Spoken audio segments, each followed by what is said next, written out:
I think a lot of the nurses in here feel terrible for the babies, how they withdraw. What we see is we see trembling of their extremities. Sometimes we'll even see seizure activities. They're very jittery. Their muscles are very, very tight.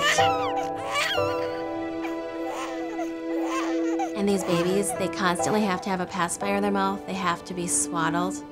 They have to have a nurse with them, holding them, rocking them. They have a hard time settling themselves. Like a healthy newborn can, after they eat, they can sleep for 2 to 3 hours. But the babies that are withdrawing, you can feed them and you'll put them down, or sometimes you can't even put them down, but they'll only sleep for 15, 20, 30 minutes and they're up again, wanting to eat again, or they're continually crying. And it's heartbreaking. It's sad to see them go through cramping of the stomach and screaming all the time and vomiting for a newborn. I didn't plan on getting pregnant, so I didn't realize that I was at first, and continued with the same lifestyle that I had always been living. I was used to going out with my friends, having fun, partying, and my friends, you know, they weren't pregnant. They kept going out, having a good time. They told me that it wasn't a big deal, that I didn't have to worry about it. And honestly, I felt cheated. If I couldn't have that drink, or if I couldn't have that cigarette, I felt cheated. Like, you know, why has this burden been placed upon me? Looking back, I am so full of regret for my actions, what I did. I just wish that I could go back and make things right. What is important for a pregnant mother to realize is that anything that she breathes in or drinks or ingests will ultimately affect that unborn child. Many babies that we see that are born to moms who have used a combination of drugs become addicted to just not one specific drug per se.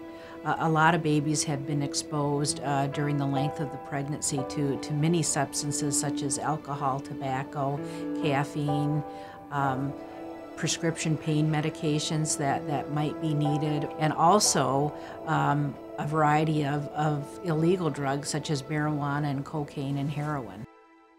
One of the biggest obstacles for parents if they have had an addiction history is they have to work through a Child Protective Service agency. It's an automatic referral for a child in need of protection and services, and so they'll have to sometimes, you know, agree to services, and I think that can be very stressful for them. That can be very, very challenging. We work with the families to help make sure that they're coping with what's going on with their baby, and to make the appropriate referral services to support them for things that are occurring.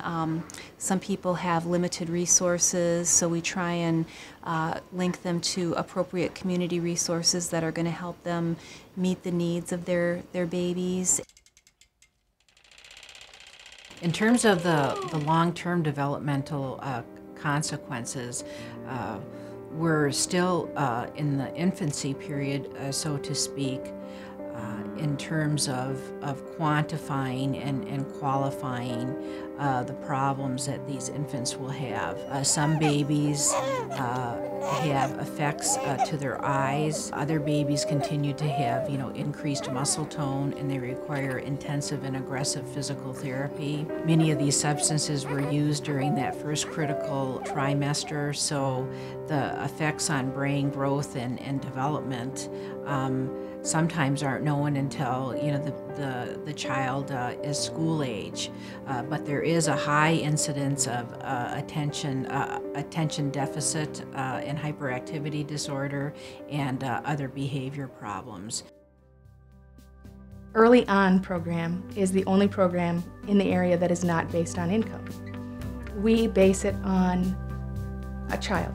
We look at the child. We look at every area of the child's development. And if they qualify with a developmental delay, that's one way they can get services through our program. Another way is with an established condition.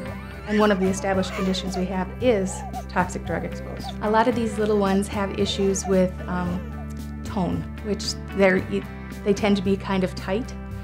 So we do have physical therapy services that can go into the home and work with them on just functionally, how do we get these babies to loosen up. We have speech therapy, we have social work, physical therapy, occupational therapy services, and they can all go in the home and work with these infants.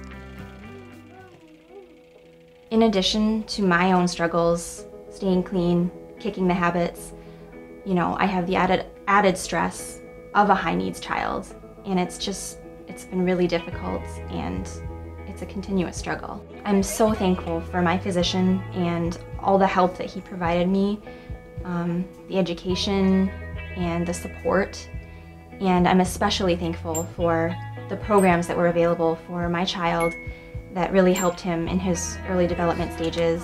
He's doing better every day. We continue to see improvement, and this program has just been wonderful, and it gives us hope for the future. Probably the most crucial point for mothers to avoid any illegal or legal substances that are known to affect the unborn child is during the first trimester. Of course, this is a period where most moms don't realize that they're pregnant. So they are still continuing to smoke and drink alcohol and take prescribed medications or use any illegal substances that they may be using. The sooner they realize that they're having problems, that they do have a substance abuse problem or are misusing drugs, the sooner that they get help, the better off they will be, and the better off, their unborn baby will be as well. Help is available. Call 211 or your local physician today.